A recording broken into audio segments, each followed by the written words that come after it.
Goodbye and good luck.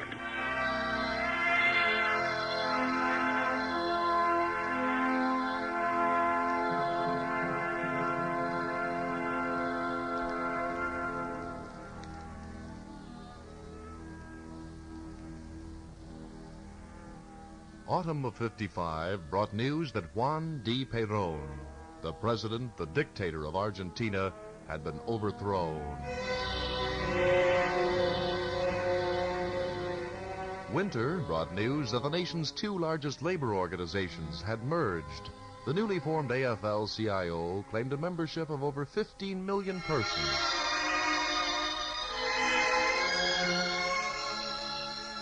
Spring of 1956 brought news that Grace Kelly had become a princess by marrying Prince Rainier of Monaco. And heavier news from Moscow when Nikita Khrushchev stepped before the 20th Congress of the Soviet Communist Party and denounced Joseph Stalin and his policies.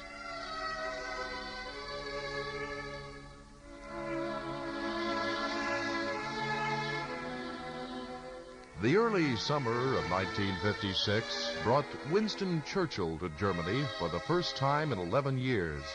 His stop was Aachen in West Germany, where he accepted the Charlemagne Prize for, in the words of the citation, furthering the creation of a united Europe. Herr Bundespräsident, Herr Bundeskanzler, Herr Oberbürgermeister, meine Damen und Herren.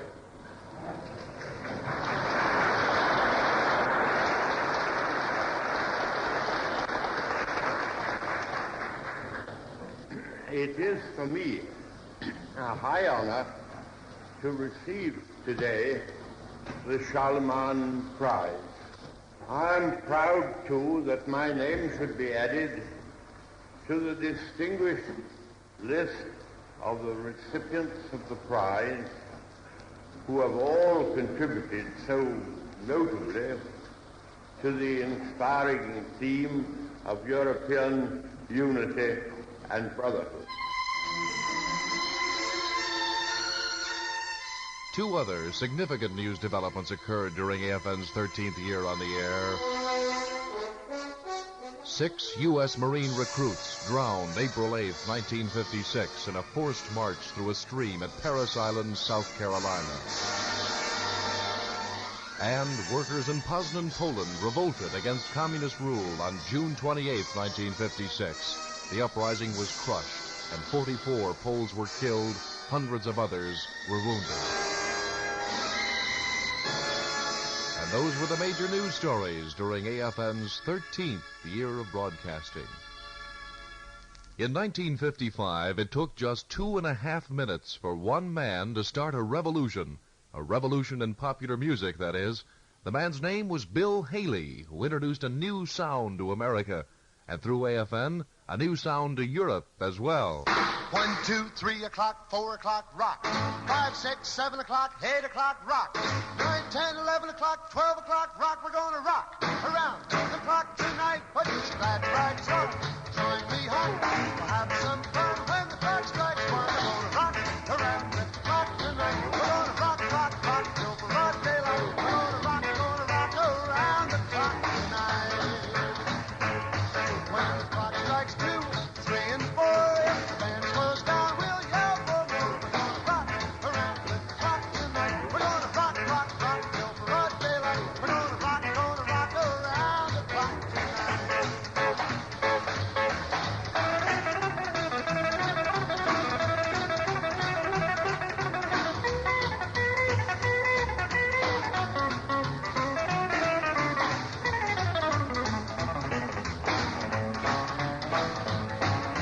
Chimes ring 5, 6, and 7. We'll be right in 7th heaven. We're gonna rock around the clock tonight. We're gonna rock, rock, rock till broad daylight. We're gonna rock around the clock tonight.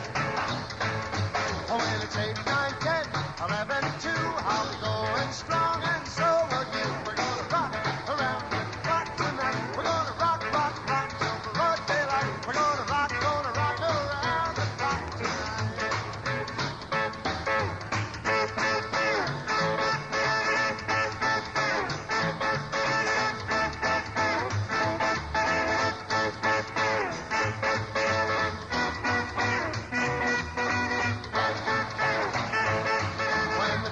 next 12 we'll cool off, then start rocking around the clock again. We're gonna rock around the clock tonight. We're gonna rock, rock, rock till broad daylight. We're gonna rock around the clock tonight.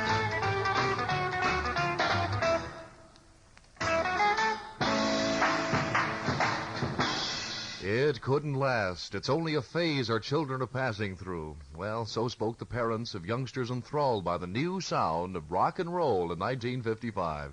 But it did last, and jukeboxes, record collections, and AFN's listeners were hit by a flood of new sounds. Yes, it's me and I'm in love again. Had no love and say you know when. You know I love you. Yes, I do. And I'm saving all my love in jail for you. Hey, baby, what do I have to do to make a hit with you? You gotta dance with me, Henry. All right, baby, Dance with me, Henry. don't mean baby, Rock with me, Henry. any old time, Talk to me, Henry. don't change your mind. Dance with me, Henry. All right, You better dance while the music goes on. Roll on, roll.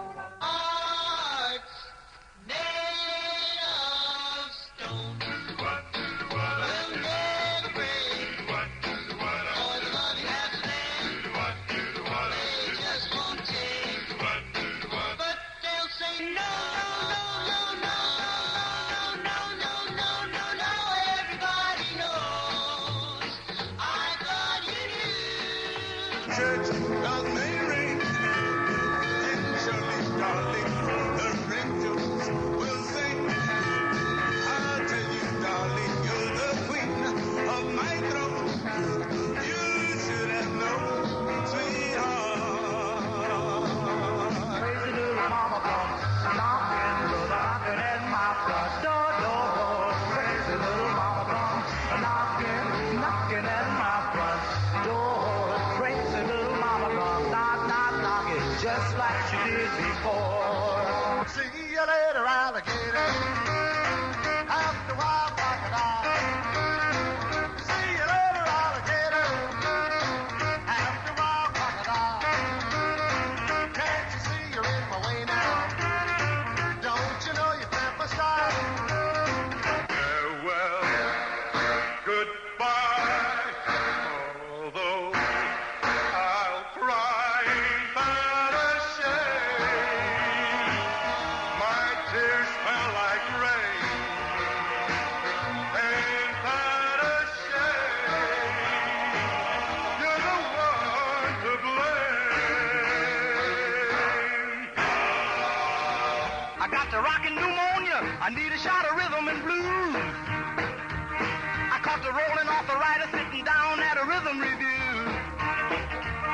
I roll over Beethoven, they're rocking in 2 by 2. 17, high-rock queen, cutest gal you've ever seen. Tell the world I'm really cute. On my head, that's $17.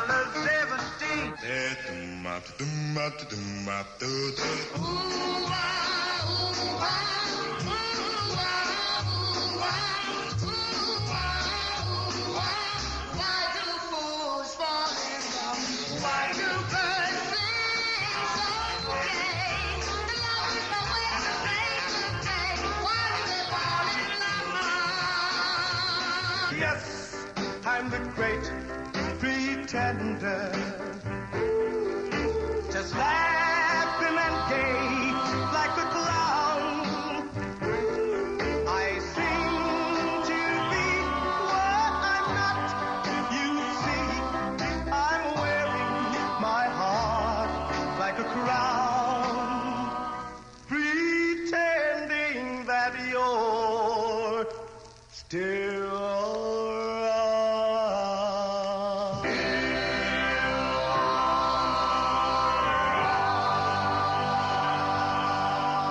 Yes, music changed in 1955, and so did radio. The great radio serials and series of the past were fast disappearing with the growth of television. One holdout was the popular series Beulah. Time for the Beulah Show, starring Amanda Randolph as Beulah? Down the middle aisle, I'd sure like to meander. I'm still just a goose in search of a gander. Yes, it's the Beulah Show, brought to you transcribed from Hollywood. Love that man.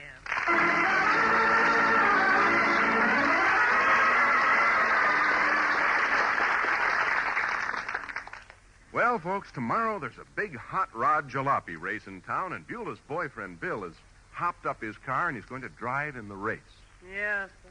If Bill wins the $250 first prize, he's going to expand his fix-it shop, double his income, and he and Beulah will be able to get married. Yeah, married. But in spite of this wonderful news, Beulah isn't very happy. No, sir. Auto racing is a very dangerous thing. And what good is that prize money if Bill gets hurt? That's right. Goodness knows I want to get married, but not if I have to take along a first aid kit on our honeymoon. Oh, excuse me, Mr. Jacobs. There's Oreo. What's up, woman? I'm coming. All that noise. Hi, honey. Hi. Hey, honey, I know how upset you are about Bill being in that jalopy race, so I thought I'd come over and cheer you up. Oh, that's sweet of you, Oreo. I'm worried sick about Bill. He's liable to break an arm or a leg driving that car. Well, personally, I think you worrying for nothing, honey. Why, the odds on him breaking an arm or a leg are 1,000,000 to 1. They are? Sure. He has a much better chance of breaking his neck. Oil, there's only one thing that keeps me from hitting you over the head and giving you a brain concussion. You ain't got a brain to concuss. Thank you, honey. If there was only some way I could convince him how dangerous it is. Say, I have an idea, Beulah. You have? That is, I think I have an idea. Well, don't you know if you have an idea? Well, after all, honey, I never had one before. So I can't tell for sure. Okay, what's your idea? Well, I bet Bill would be convinced if he ever talked to a real race driver who had a lot of wrecks. Yeah, but who knows one? Well, you could fool him, honey. Yeah, you could bandage up Harold, the delivery boy, so Bill wouldn't recognize him. And he could tell Bill that he's been in hundreds of wrecks and scare the pants right off of Bill. By golly, Oreo, that's a great idea you got. You see, beginner's luck. Yeah, well, I'll phone Harold and tell him to come right over so you can bandage him. Wonderful. I'll bandage him from head to toe. When Bill gets a look at him, he'll be so scared of anything on four wheels, he'll even be too frightened to push a baby carriage.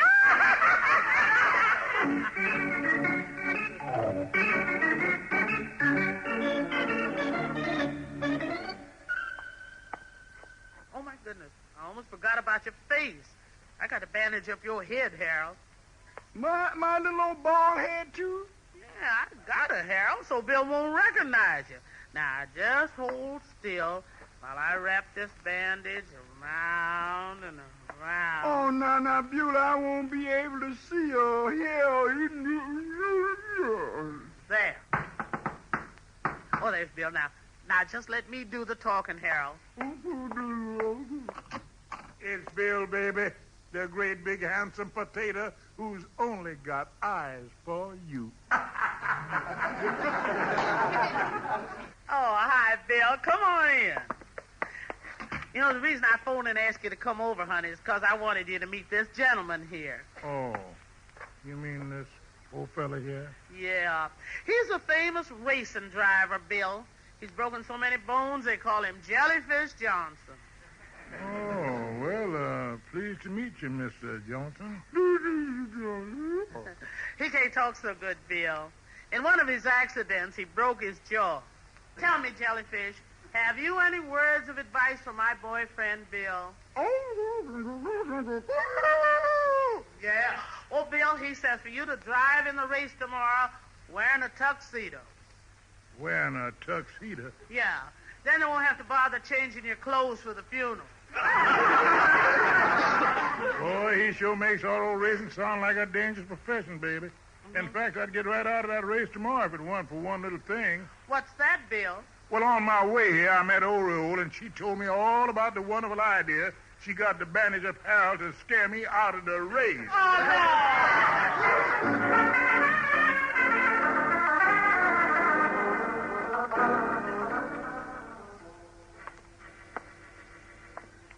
And so that idea of scaring Bill out of the race didn't work, Miss Allen.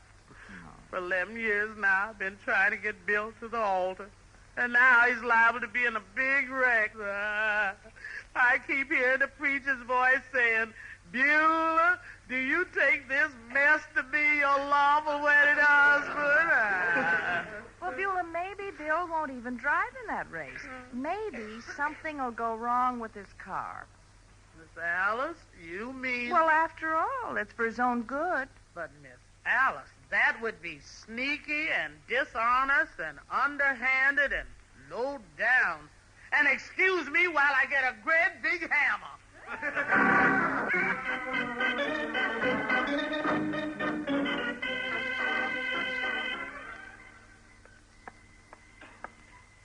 Well, and so everything went all right, huh, Beulah? Oh, Miss Alice, everything just went perfect. Wonderful.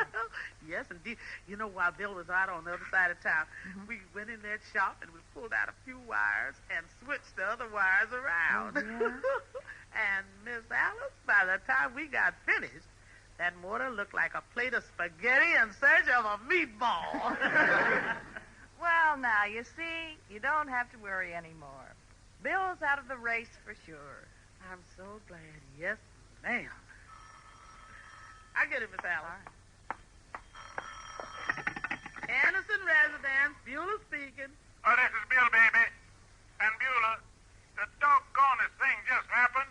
What on earth are you talking about, Bill? Well, somebody's been messing around with my car. When I got back to the shop, all the wires in my motor were all messed up. Oh, my goodness. Who would do a terrible thing like that? I don't know, baby, but I ain't told you the most amazing part yet. What's that, Bill? Well, I don't know what they did to that motor, but I just took a spin, and my car goes 15 miles an hour faster than it did before.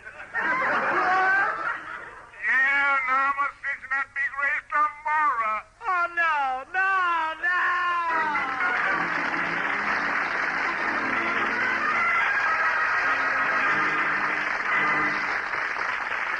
Another AFN series in 1955 and 6, but this one produced by AFNers, was titled On the Scene.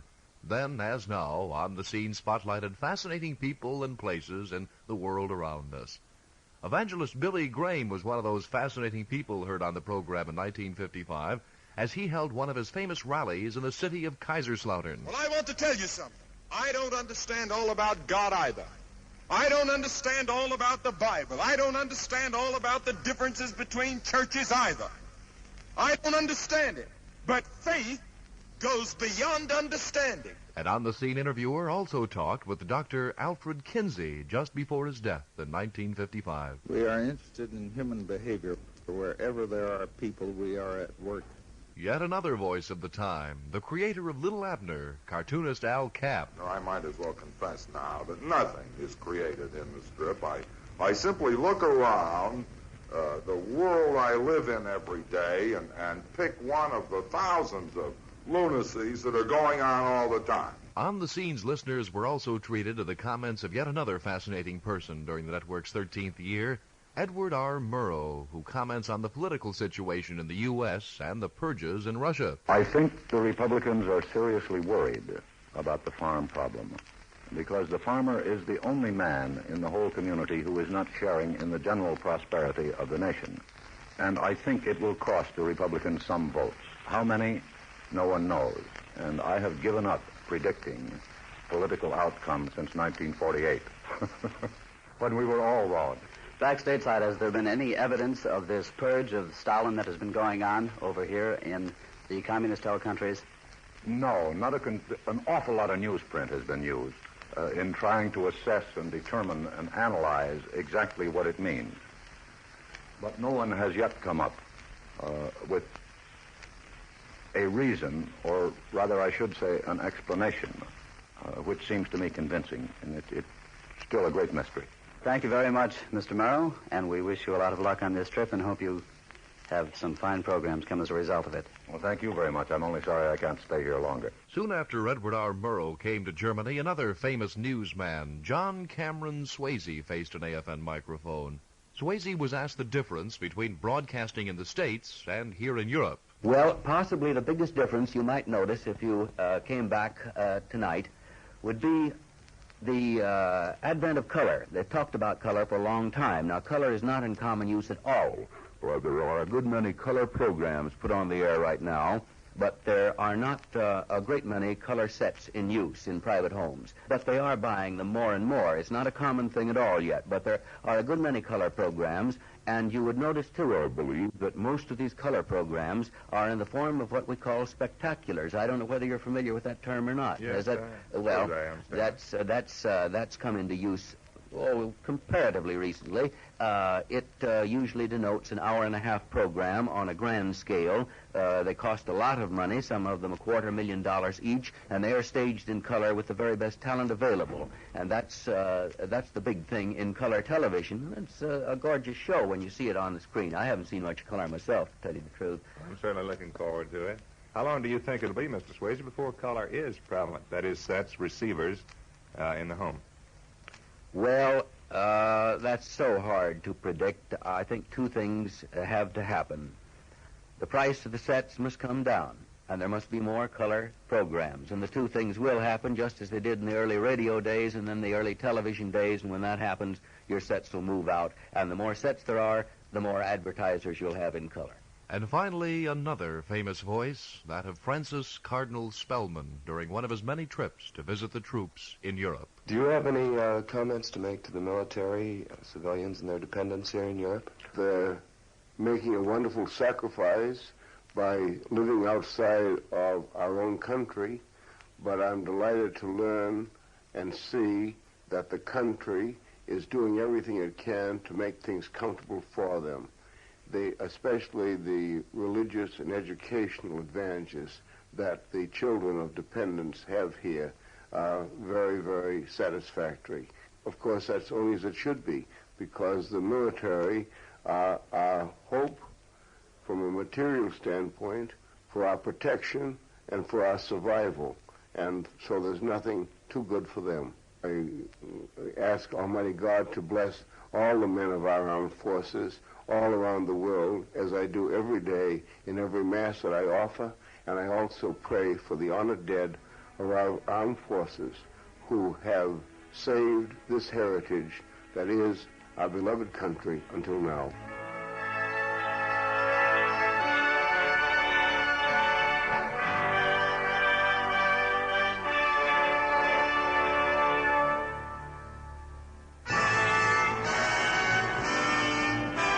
You've been listening to Countdown 25, a silver replay of the best of AFN's 25 years on the air.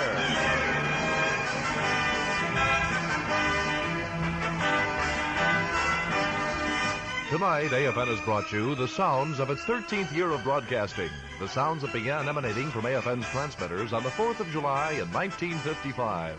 Tomorrow evening and each evening at the same time until July 4th, 1968, AFN will present a sound review of the years it has been serving American forces in Europe. A countdown to AFN's silver anniversary.